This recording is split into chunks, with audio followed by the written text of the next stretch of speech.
Hello, everyone, and welcome to Roll With It, another podcast within a podcast where we explore the improv of actual play and break down the method behind our madness.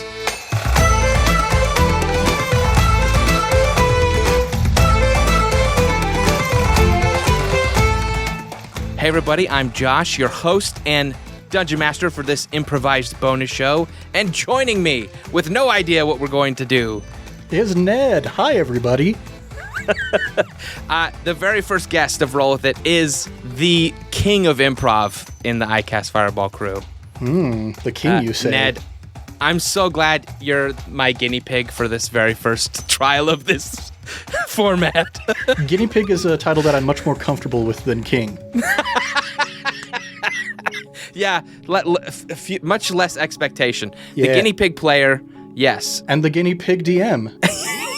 Yes, exactly. Thank you. Each episode of Roll With It, the guest and I will jump into a scene of D&D, which neither of us have prepped for, followed by a brief discussion of the arts and rules of improv. To serve as our prompt, the only thing that's really going to guide us on this uncertain journey, we've asked for memorable moments from tabletop games you've played. One of these will be our guide into the unknown, and if you'd like to share a moment from one of your games for a future episode, go ahead and send us an email, icastfireball2020@gmail.com, or for our lovely patrons, I'm sure we'll have a Roll With It channel on the Discord that you can chat us up from as well. So, Ned, are you ready? Yes, let's get our inspiration. Okay, today's prompt comes from none other than friend of the cast, Derek, of the Dungeon Master's Block. Since we haven't launched this show yet, we don't have anything from listeners. Mm-hmm. So I reached out to Derek, and he sent me a memorable moment from one of the games he's run. And his moment is, I did a side quest where an old hermit in the forest promised to give the players some potions if they delivered a letter deeper into the woods to another hermit who was really just the same old hermit wearing a wig and putting on another weird voice. All right. That was apparently a very fun side quest game that they played. So that will serve as our prompt diving into this game.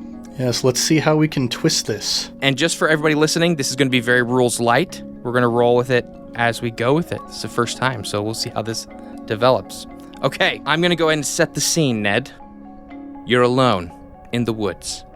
The rest of your party have either been taken out or had to stop because they couldn't make it any further. You've finally reached the clearing and can see in the distance what could possibly be the hut that you have been seeking this whole time. Yes, I am determined, obviously, to have made it this far, either by honor or by folly. I'm going to roll to see whether it's honor or folly. It is folly, in fact. I am too confident, you might say. All of my friends have fallen by the wayside, and I think I am better than them, when in fact, I've maybe just been a little more lucky than them. So I come strutting on in. I'm going to solve this better than anybody has ever solved a problem before in their entire life. Awesome. Wonderful. Okay. You step forward to the hut. It seems well kept, surprisingly. In all of this journey that you have experienced in the dark woods, you probably wouldn't anticipate a hut so well kept, but there don't seem to be any signs of life. How do you choose to approach it? Well, this is strange indeed. I've just barely decided that I am a paladin. I am going to... that fits the confidence. That fits the confidence well. Yes. I have seen my cleric friend invoke their deity for some divine inspiration on many an occasion. I am going to attempt to do something similar. I'm going to okay, this looks weird. There's something a little bit off in the back of my mind. I'm going to just reach out to whatever is out there. I'm a paladin, but I don't necessarily have... I've got an oath, but not a deity's, and now it seems like as good a time as any to get one because I'm all alone, and this is weird. Okay, you're reaching out to find a deity? Yes, and let's just see how well that goes. I rolled an 11, so how well do you think that goes? You find a pretty mid god. This is you get the sense from a being perhaps that was sleeping and is now responding to your prayer. Hey, what's going on? Forsooth, O great and powerful one, a mighty quest is laid out before me, but it seems that there are machinations at hand. I have been confident to this point, but suddenly I wonder, I worry. What should I do? Should I enter into this clearing, or should I be a bit more cautious? Dude, it's like 2 a.m. Ha-ha! The best time to be gathering inspiration from the deity. When you're up late and you just can't sleep, you're just tossing and turning, something's wrong. God must have the answer, right? You know I'm the god of breakfast, right? Oh, I am super into that. We'll talk again in a few hours' time. If I've caught you at a bad hour, I can be my own god for the rest of this situation. Listen, I'll give you some help. I'll help you out. But in truth, if you're still alive in 6 hours, I'll give you a real good blessing. Oh, sweet. I'm into it. Yeah, so someone did make breakfast in that hut today. No, yesterday. Today? It would be yesterday because today is a new day because it's 2 a.m. Ah, yes. Okay, so even though it seems that there's nobody about, there is... Okay, yes, this has been very helpful, O great and powerful one. I commend thee for thy massive knowledge and power, and look forward to speaking to you in 6 hours' time. Yeah, definitely. Hey, good luck. Hearty breakfast it was, if remember I. Valley, carry on, forsooth, the goal. I will nap until 8 o'clock. And I sever the divine connection, and I'm just sort of mumbling to myself, who needs luck when you have the blessing of a deity? A hearty breakfast, you say? Perhaps some scraps remain that I may be able to glut myself upon. I have not eaten in many a day ever since our cook passed away. Our ranger was out there searching for food for us, and I'm not very good at that kind of thing. And I try to quiet the rumbling of my stomach as I get into what I think is a stealthy crouch and start moving my way towards the hut. Okay, roll me. You're a paladin. How well has your armor survived? You've got kind of decent armor. Going on, I imagine. Yeah, it is so very disadvantage new armor. Stealth check? Yeah, disadvantage stealth check. This is definitely like you got a haircut the day before your first date sort of thing, or like the day of your first date, and it never looks as good as you want it to look. Yeah. Yes, it's so new. Everyone knows you just got a haircut. It's like you would like to ideally give it a week so that it looks nicely well kept, but not freshly cut. Yeah, so I understand what you're saying. Even beneath all of the spattered blood of my companions who have fallen behind me, you can tell that this is very new, very unused armor as I am clanking along with my disadvantaged stealth check here. That's a 17 even with disadvantage. That's amazing. What was the other roll? A 20. A nat 20? A nat 20. Jeez, okay. The blessing of the breakfast god that I did not even ask the name of is definitely upon me. Yes, absolutely. You can feel like the sizzle of bacon course through your bones as you quietly creep upon the hut, and you actually can hear a voice. You get close enough to not disturb what's going on inside, and you can hear a voice inside, kind of mumbling to themselves, a little bit of like a. All right, I'm going to put this here and this there. Okay, everything looking perfect. This is great. I can't wait. All right. This could be so good. And I have visitors finally and a letter. And that's kind of you hear I guess, roll me a history check. History, let's go for it. That's a 3. You don't know this voice. This is, through your travels in the woods, much of your memory has been scattered. And you don't recognize this voice really much at all. Yeah, I've been far too busy with my horse dressage and my practice with the lance to be studying up on history. Why would a mighty paladin be studying history of all things? But I contemplate what I'm hearing from inside. This person is waiting for visitors. They can't wait. They've been gussing the place up just for me. Well, why should I deprive this person of the gift that is me, Sir Fitzpatrick Mapleton? Nice, Mapleton. Good touch. Yes. So what does Sir Mapleton do? I swagger on up to the front door and just give it a nice knock with the back of my gauntlet. All right. As soon as you knock on it, you hear like an immediate clattering of things, as if someone was surprised from inside, and you hear kind of a shuffling and says, hang on.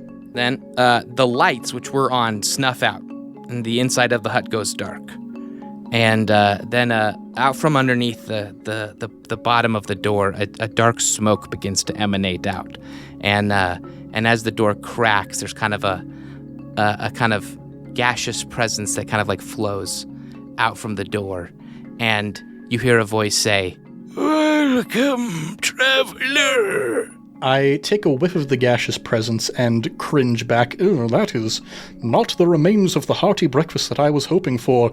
Greetings, wizened old one. You who certainly has seen many years stooped and hunched beneath the weight of labor. You are so... Goodness gracious, I peer to look at this individual. So many wrinkles, I can barely even... Where are your eyes, friend? And he's as he steps forward to the door, there's like a hood covering over this large face and big, wide, thick-brimmed glasses atop of a large bulbous nose. And he says, "Few have been able to travel through the woods this far. Seek you a boon?" And I turn to the side and I start mumbling to the audience that in my mind is definitely there, but is not definitely there. And the old man can hear me as I say this, and I'm mumbling under my breath, "A deceptive one. This voice is not what I had heard before. But what shall come of this? Perhaps I shall allow this chicanery to travel on a little bit further as I seek to understand what is happening within this hut. Ah, friend. I have traveled here because I have been told that there is something which needs delivery further into the forest." Yes, indeed. And he reaches a bony, crooked finger out the doorframe and points just to the side of the door and says, "Notice ye mine letterbox sat there unused and unwanted for many, many days." Oh, days. I thought you were going to say months, perhaps even years. Days still. Oh, terrible, terrible, terrible that you should go so long without word from those who love and care for you. Well, days. Every year is made of days. Could be. Could be. Thousands of days. Thousands? Every year, thousands of days. Yep, definitely. Yes. But I installed it. Not a letter has touched its graces yet. So, and he kind of taps it and looks at you and says, "Okay." And raises his eyebrows. Certainly, friend. Do you have a table where I might rest my weary joints for a moment? Okay. But then the letter. Yes, certainly. Could you perhaps, I am so parched, a cup of tea perhaps for a lonely traveler? Yes. Great. And I go in and I sit down at the table, and while this man is busying himself with preparing my tea, I reach into my satchel and pull out a piece of parchment and quill and hastily set about to writing. Though I may not have studied history, certainly the women are all about a fine calligraphic hand, so I have spent many a day putting research into writing well. But today I shall not be writing to win the hearts of dames, I shall be writing to soothe the heart of this terrible trickster. And I begin writing, perhaps a love letter might jump the heartstrings of this old fellow, and I begin writing a fake love letter that I'm going to put into the letterbox. Do you like bitter tea, or are you into the sweet things? I nearly knock over my inkwell. Actually, I'm going to roll to see if I knock over my inkwell. That's a 9. I do knock over my inkwell, but I like grab it and start putting everything back together. I do enjoy a bit of astringency in my tea. A Darjeeling second flush if you have it, friend. A Darjeeling second flush? Yes, if you have it. If not, anything will be fine for me. As I'm like taking my tabard and I'm trying to sop up the ink that's on the table, so that hopefully he doesn't notice. And this figure, is, hunched over and hooded with continually this kind of emanating smoke coming about itself in its kitchens, is hunched over a counter, digging through. You hear pots and pans being moved and a clattering of things and tea. A teapot gets put atop a heated furnace and to boil some water, as he's now hunting for herbs that he has never heard of before in his life. Delightful. And I set back about to writing, your eyes, which I have never gazed into, so sunk into the recesses of your skull are they, I still long to gaze into their bright sparkle one of these days. Just the floweriest, most lovey-dovey stuff I can manage to write onto this letter, hoping that I finish it up before the tea is finished. And what word have you from the land beyond the wood, traveler? Many words, in fact. There's a new king. Have you heard about the new king? Yeah, well, no, because I don't get letters very often out that here. is right. I forgot about that. Let me tell you about this new king. And I start folding up the parchment, and I pull out a little wax, some sealing wax, and begin melting it so I can put a seal onto the back of it. I'm going to need a sleight of hand with everything that's been going on. I feel like I need a sleight of hand, which probably comes disadvantaged. Probably. I have not been subtle about anything since I got here. That is 2 4s. I rolled a 4 on both of the dice. Okay, roll me a wisdom saving throw, I believe. Oh boy. This is going to be, I'm going to roll to see what my negative modifier is. We'll say DC 17. Okay, I have a -3 to my wisdom saving throw, and I rolled a 12 total. Okay, your person is held. In the midst of writing your love letter, you now are frozen at the table, and the figure slowly arches its hooded, shadowy form over at you, and just as you begin to hear the teapot begin to bubble and boil, and he says, "What is going on over there?" And he kind of starts creeping over to the table and says, "You've made a mess of my table with your ink. You seem to be writing. I sense trickery afoot." You and me both, friend. Knight. What? You and me both, friend. Well, and then the kettle begins to whistle, and he says, "But I'll get the tea," and he unholds your person and goes back to pour the tea. But you do sense quite a magical potential from this strange figure. Though he seem unassuming, there is depth beneath that hooded cloak. Perhaps I shall ally myself with this individual, which should not be too hard after I have brought this fine missive, this perfect parcel of a letter to warm his heart. And I put the stamp into the sealing wax to finish it off and hide it behind my cloak. Okay. Just then he comes over and brings with him a little nice cup with some steaming water, a few little herbs and leaves bits still in it, and sets it before you. It says, "There is your tea." Perhaps one of these days I shall send you by post a strainer. It would serve you very well, friend. I would like to receive a parcel, but a letter would do fine. And he points back towards the door with his bony fingers. Yes, of course. I take the cup of tea and I down the entire scalding mess in one gulp, twigs and leaves and all. It's definitely not any kind of tea. It's definitely just some strained earth into water. Friend, this is certainly to be the beginning of a wonderful friendship and partnership. Don't you worry. A letter you shall receive. Wink, wink. Good. Now, go outside and place my letter in the letterbox and knock again. I placed the letter in the letterbox. And I come and He shuts the door. Yes, I rush back up to the door. Knock, knock, knock. Friend, how miraculous! In the time since I have been speaking with you, a letter has appeared, forsooth, in your letterbox. Hold on! And you hear a bunch of clattering and stuff, and then the lights flicker on from inside the hut once again. And opening the door is a very familiar face, the hermit who sent you on this quest. He stands there and says, "Oh boy, I got a letter." And then he reaches out, picks it up and says, "A letter for me!" A letter for you, sealed with a kiss, I might add. "Oh, wonderful!" And he shuts the door.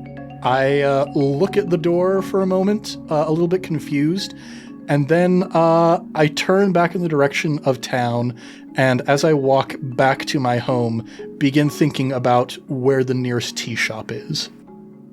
Excellent. I feel like that's scene. That's scene, baby. Oh, man. Ned, you're wonderful. Oh, thank you. So are you. This is so new. This is such an interesting endeavor. Okay, how do you want to break this down? Yeah, so I guess let's talk about, we were actually, before we started recording this, talking about what is possibly my favorite principle of improv, and that is something that I would like to dig into, is the idea that improv, you should not be trying to, you should not be focusing on trying to be funny while you're doing improv. Which I feel like is something that, when you think of improv, more often than not, you're thinking of comedy improv. That's the most sort of common form of the art. But what is most important in improv is the narrative. It's the storytelling. It's trying to tell a story about a character as realistically as you can. And the wonderful thing that comes with trying to tell a story from a believable human perspective is it's probably going to be funny along the way if you're not shooting for it. Right. It's that the need to, I like the word sincerity. I feel like the thing I often try and do when I'm playing a character in D&D is to at least, even if the premise is somewhat obnoxious, try and play it from a standpoint of being an honest character. Mm-hmm. And I think the idea of a hermit wanting a letter out in the woods kind of got me stuck on, I think he's just lonely and wants to get mail. Mm-hmm. And unfortunately, these adventurers were sent on a very dangerous quest, I guess. That is, tapping into that honesty. So I don't know how many times we've mentioned this on iCast Fireball, but when those of us who did improv together back in college when we met, our textbook was a little book called Truth in Comedy. And that's sort of the point behind the name of the book is you're not trying to be funny. You're not really trying to be anything aside from honest, aside from sincere. You're drawing upon your own real human experiences. And that's what makes it relatable. That's what makes it often humorous, is when people are able to look at the experience you're portraying and say, oh, yep, I get that. I also know somebody who is older and doesn't get that much mail. I also know somebody who is very interested in trying to save face. Maybe they're bumbling a little bit and they get very desperate in trying to clean up a mess that they may have made. But nobody has a grandparent they've tried to help out and ended up getting burned for helping them. Exactly. Occurred. Yeah, that's the relatability that we're talking about. That is the honesty. When you see bits of yourself or bits of experiences that are familiar to yours in the story, that is what triggers often sort of that comedic response. Do you wanna? I think there's a couple things I'd like to discuss. Yeah. First and foremost, just because it's so fresh for me, do you want to break down the scene at all and talk about it, or does that feel is that a taboo to talk about the improv that we just did? Nah, man. Okay, So here, I'll talk about a few improv principles that we were taught in our class, and a few things that I've just picked up over the years of doing lots of improv, especially, in the TTRPG space. So one of the drills that we would run very frequently in our class was a game called Who, What, Where. And so we'd have two lines of people, and one person would step out into the middle and they would start performing an action. Maybe they pretend that they're digging a hole. Maybe they pretend that they're putting something onto shelves. So they start this action, and then from the other line, a person steps in and you begin the scene. And within 3 lines, just one person, the other person, back to the other person, back and forth, 3 lines. You have to establish who you are, what you're doing, and where you are. And we did that just over and over and over again. And that is the basis of a scene. Once you have the who, what, where, you have a foundation, a solid foundation that you can work from. But what I've started to discover after that point is most important, like who, what, where establishes the scene, but the thing that moves the scene forward, the thing that you get momentum from, is when your character has something that they want and when they have a strong relationship with the other person in the scene. Your want and your relationship are what's going to drive the scene forward. So with this scene, the who, what, where was established, pretty much right from the beginning. Adventurer and person, quote unquote, that I had been sent to help on this adventure. Yeah. The where, with that very evocative description of this very dark forest moving into this very surprisingly well-kept clearing.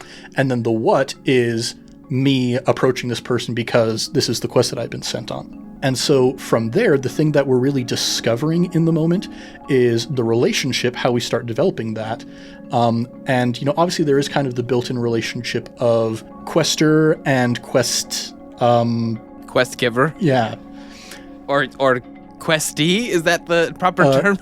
Quest object? The object of the quest? The bequested? The bequested, yes. But then we start to discover more of like the nuances of the relationship that go into that, where it's like, okay, person who's obviously hiding something and how that morphs into other person who's obviously trying to hide something. And then the want for my character, when he discovers that this is just a lonely old person who wants mail, is I am going to instantly try and make this person feel better by faking this piece of mail.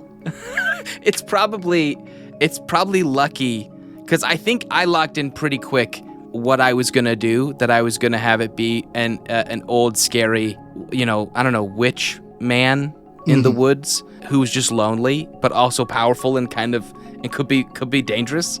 And but the fact that you were playing a paladin probably played in your favor. Yeah. Because I feel like if you were a less amenable person who would be a little more bitter at the whole journey, could have found yourself kind of in a less of a genial interaction with this being. I was kind of ready to go toe to toe. I was ready to kind of unleash a mean old witch man who like just went at you. But you were just so kind and gracious. I was like, I don't feel like it doesn't feel right. It doesn't feel right to attack him. Yeah, and that's one of the big things with improv is sometimes you go into it with a preconceived notion of what you might do, but then based on what is presented to you by your scene partner, suddenly it's like, oh, I'm not going to attack this guy with this mean, crotchety old wizard because it doesn't make sense anymore. I have to...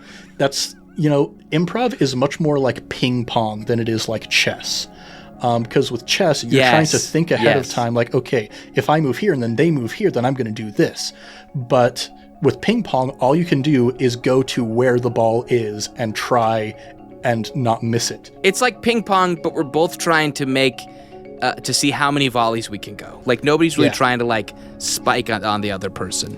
Yeah, we're trying to help each other keep the back and forth going. Yeah, that's why often in improv, we talk about the idea of giving a gift in the scene, because when you walk into an improv scene and you're trying to create something out of nothing, anything that your scene partner adds to the scene is something new that you can work with. Where previously there was nothing, there now is something that you can latch onto.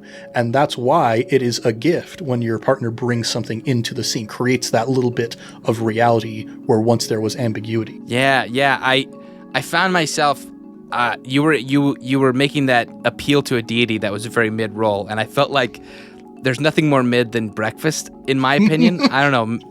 Maybe that's a hot take, but I don't know. Like, I haven't regularly eaten breakfast since I was in like 5th grade. That's what I'm saying. I think I like even a good breakfast is just like an okay meal, in my opinion. The people are going to be heated about that. I can tell. I will say somebody's going to be bothered. Breakfast that's an opinion. Food is phenomenal. I'll eat breakfast for dinner any day. Agreed. But the actual morning meal of breakfast, I am incredibly ambivalent about.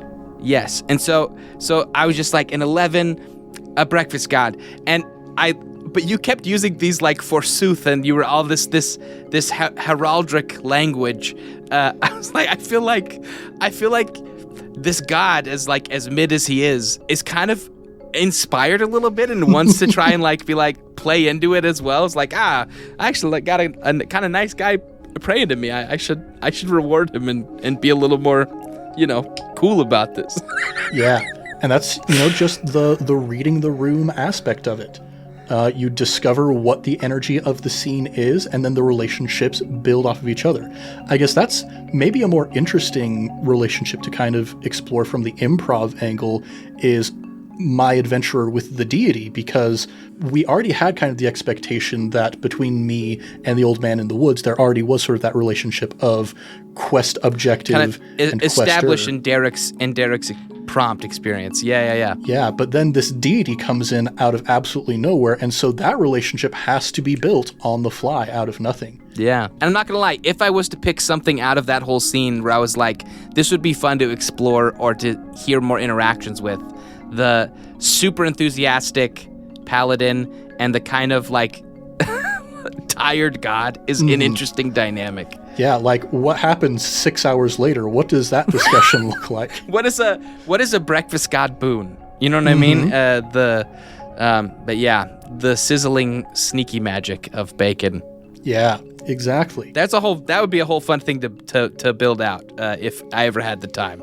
Yeah, maybe in a future campaign we shall see. Yes. Okay. So this brings me to kind of the next thing I want to talk about really quickly, which is your experience with improv, and specifically improv tabletop, which I feel like we the sister podcast to iCast Fireball, we talk about it all the time. And I've listened to I'm on my second listen through of season 1. I don't know if I told you guys that, but I'm listening back through. But I don't know if in memory of the first time I listened through season 1, I don't remember if you guys ever explore or explain how improv tabletop works, or like what is the improv aspect of that podcast. Would you mind like kind of sharing a little bit of it and like how you guys do that? Yeah, for sure. And it's something that really has evolved more as we've sort of discovered what the form is, because initially it was just kind of like, I really love doing improv with my friends here in college, and I'm graduating and people are moving out of town, and I don't want to have to stop doing improv with my friends. And like, I'd always wanted to do a podcast. I'd been listening to podcasts for years and years, and I noticed like I had a lot of improv podcasts I really enjoyed listening to, and a lot of RPG podcasts I really enjoyed listening to. And I found myself thinking, where's the one that like combines both of those in a way where everything is improvised? And like, I'll be the first to admit that whenever you're playing an RPG, there is improv happening. So, oh yeah, like if you're playing D&D, you are doing improv. We do so much improv in iCast Fireball, even though a lot of that is pre-planned by Thomas. But the idea behind improv tabletop was like, okay, what if not even the GM knows beforehand what the story is going to be? What if the players don't even know who their characters are before we start recording? And so what it's kind of ended up being is it's an RPG show that is structured like an improv show. And so if we look at the way that this episode started, we started with a prompt from the audience. That is core to improv performance, is, you're up in front of this audience, and one of the ways that we can kind of prove our mettle is be like, okay, we're not making this up. We're going to take the first suggestion that we hear from the audience. So it'll be like, okay, everybody, just the first thing that springs to your mind when I say flower. And then somebody shouts out garden, and you go, garden. Okay, that is what we're going to base our scene off of. And so in a way, it's kind of like proving to the audience that we are making it up on the spot, but at the same time, garden is a gift. Once there was nothing, once there was just an empty void, but now there is this concept in front of us. Yeah. And so we start with the premise. We'll get a setting of a suggestion of a setting from our audience. So like, the one that we just barely did was a combination of Jumanji with Gravity Falls. And so we take what we know about these two different stories, and that is all that we have going into the scene. and we just take our sort of collective communal knowledge about these things and build off of it from there. So I feel like that puts the DM on the biggest improv seat of that whole scenario, because like I'm getting ready to join you guys for a campaign, if memory serves. Correct. But I get to come to the table with a character built, with like something I've put thought into. You know what I mean? Like a class and a personality and an idea of like who this character is. But the idea that you're coming in with mostly like a flavor profile for the setting, that's a lot to carry as an improviser. It is, in fact. Yeah, but that's kind of like the whole point of it, is there is this. So a little bit of context, this is, I guess, the first time that publicly we've announced that you are going to be on Improv Tabletop one of these days. Oh, sorry. Which I don't know cool if that with. was supposed to be totally cool with. So yeah, you're going to be joining us for our Dungeon World campaign, Serpent Sea Sagas. It's going to be a while before you get onto that show, but go listen now. Go check everything out now and just become a regular listener. And then you don't got to keep an eye out for whenever Josh shows up. You'll just be there, hanging out. Yeah, so there is, in the game that we're playing for that campaign is called Dungeon World. And a principle that they emphasize a lot in Dungeon World is what they call draw maps, but leave blanks.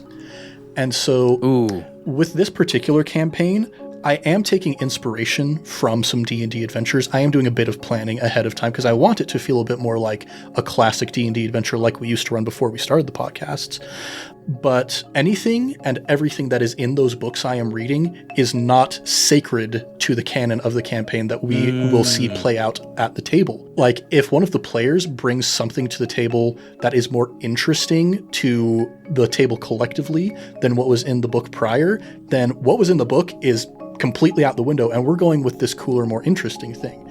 That's already happened. That's already happened a few different times, and we're only like 4 episodes into the campaign thus far. But I think draw maps, leave blanks is a really good starting place for a D&D player who wants to get more into improv, because it's like this middle ground between the chess and the ping pong, a middle ground between our players like Mickey, who write pages and pages of backstory for their characters, and characters like Fleeple, where literally my entire thing was, I'm a swamp lizard who found Bahamut, and now here we go. So the idea of like draw maps, leave blanks is you have these landmarks, you have these pillars, you have these guiding foundational principles about your character, these aspects of who they are and what they stand for, what their wants are, what their relationships with people are. You have these broad strokes of the character, but it's really powerful to leave some of the specifics up to the improv to be discovered while you're playing. That's awesome. That's super cool. I love that, man. I love that. Draw maps, leave blanks. Very cool. Ned, is there anything else you want to talk about? Anything else you want to dive into, or any nuggets of improvisational wisdom you'd like to grace my brain with? Yeah, I'll go with just like one last little thing we can leave off with is the principle of raising the stakes. Ooh. So I talked about the drill that we would run of who, what, where. It would just be the 2 people. Line, scene's over, next 2 people step on. Every so often we do an advanced version of that where 2 people, we would have 3 lines of people, and the first 2 people would step out, line, we've got our who, what, where, and then a third person would step in and they would raise the stakes. They would introduce a problem. They would introduce something to heighten the emotion, to make it so that now there's something that we have to work together to solve, essentially. And so that is, largely speaking, just the job of any good GM is you're trying to raise the stakes on your players. As the story is going along, you want to look for those moments where you make things a little bit spicy. And so that, even though it is intimidating for me as a very improv-heavy GM to step into a completely blank scene and have to make all that stuff up, I trust that my players are going to be bringing all of their gifts to the scene. They're going to be bouncing off of each other. And all I have to do is look for the moment to make their lives a little bit more interesting, to raise the stakes. And as a player, you can be doing that too. Like, even though it maybe wasn't necessarily the best thing narratively for my character to knock over the inkwell, I opened up that possibility for it to happen because it felt like an interesting way that the stakes could be raised. And leaving that up to fate, leaving that up to a die roll, that just makes it all the more juicy because there's the chance that it could go well. That was a fun shift in that interaction. It went from like a little, quaint little tea getting to like danger, danger, danger. Yeah. And that's something that I really appreciate about all of the players in I Cast Fireball is they're not afraid to let their characters be flawed and to sometimes lean into those flaws. I think that's a very, very good thing to do when you're trying to get more into the improv of it all, is to let your character mess up sometimes. I love that too, from the aspect of, and I think this will apply to any table, whether you're a podcast performing or not, or if you're just with friends. It's so important to remember that everybody's playing. And just because your character could maybe solve this problem if they did A, B, or C or D, doesn't mean they need to. It's okay. It's okay if your character can't solve every problem. Like, it's actually better if there are problems you're terrible at solving. It gives room for other people to showcase what their characters can do and to step in and get involved themselves. I think every DM, they adore the player that, one, is engaged, and two, is aware of the other players and is constantly looking for opportunities for, like, if the DM's not the only person making sure that everyone's engaged, those are the best tables because it's so communal and there's so much camaraderie. Yeah, and actually just going right along with that, listeners, something I want you to be watching out for, at the time of this episode's release, the next boss battle that is going to be coming up, Ataraxia knows Polymorph during that battle, but I specifically decided I'm not going to use Polymorph because that is going to make the battle less interesting. And I want to let the other players have a chance to use their abilities and to make their mark on this combat. So watch out for that. I could have just gone out with Polymorph, but I didn't because it would have been much less interesting. Yeah, or Thomas would have had to throw out the old magic stops you. There's magic that stops you. Yeah, exactly. But yeah, no, that's awesome. I love that. That's so cool. And it's just great because there's so many fun ways you can think of why your character wouldn't do the smartest thing. And to me, more often than not, that's more interesting. Is like, Ataraxia has this ability. Did he just not think of it because there was stress? Is there a, you know what I mean? You can, there's so many fun narrative reasons you can come up with why you didn't do that thing that makes sense, rather than just, as a player, I didn't want to do it. You know what I mean? Because I think that's a good reason. Like what you just said is a good, like, real world reason. But a lot of times people will then be like, especially for a show, be like, yeah, but he would have thought of it. He would have thought that, you know what I mean? And I love the idea that, but then there's all this room for you as a player, as a storyteller. This is a very, like, maybe Mickey angle thing, with like that author perspective of going like, here's why this happened. And you get to like build something interesting out and start to flesh out like a deeper character stuff, which is super fun. But yeah, I love, Ned, you're an incredible improviser, and I don't know if I should have made this more clear at the start of this, but I am very green when it comes to like the formal act of improv.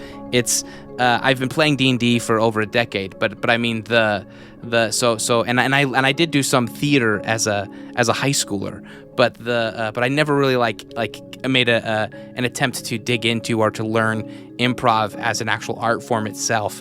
And so this is kind of, I'm enjoying this idea of talking to you guys, because one of the things that has pushed me and challenged me as a player the most playing with you guys in I Cast Fireball is the improv heavy and how good all of you are at improvising.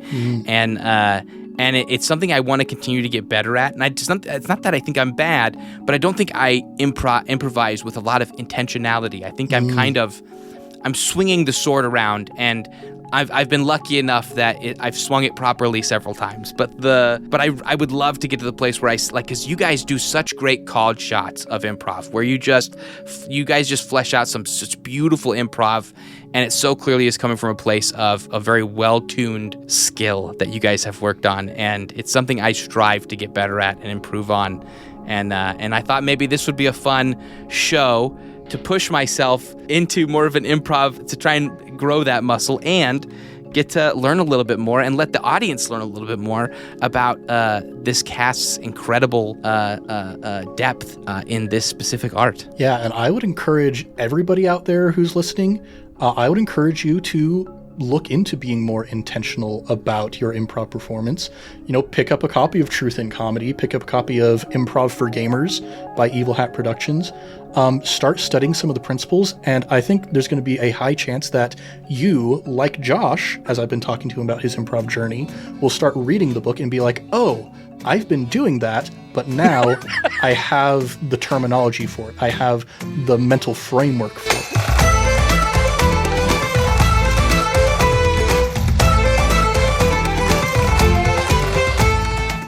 Thank you so much, everyone, for listening to this very special podcast within a podcast, the very first episode of Roll With It.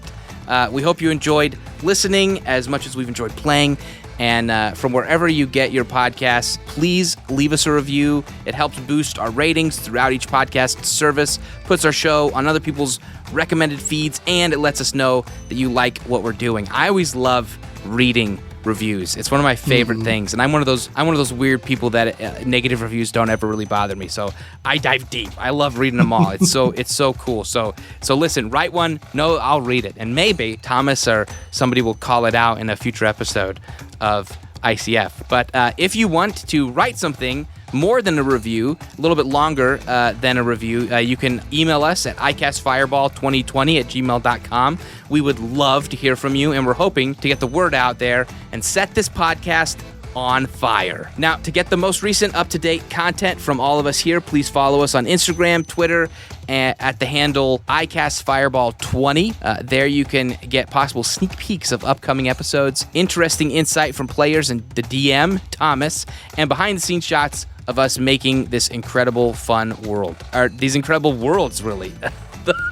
Yeah, we've got multiple by now. All right, I want to give a quick shout out again to our sister podcast, Improv Tabletop, where our very own Ned takes a turn as the GM. And they have an amazing campaign. They got a lot of amazing campaigns over there, much of which we talked about in this episode. Mm-hmm. And yeah, you should check it out. It's a wonderful show. Ned's an incredible GM. He's a wonderful improviser. It is worth it. I would say if this bonus podcast of Roll With It wet your whistle for improvisation, the best place to jump to is Improv Tabletop. So go check them out. And lastly, please like, subscribe, and share with your friends and fellow wacky adventurers. Until next time, I'm Josh, your improvised DM and host for this very first episode of Roll With It. And with me today at our digital table has been Ned. It's me, everybody. Hi. All right, keep the fire going, and we will see you all next time.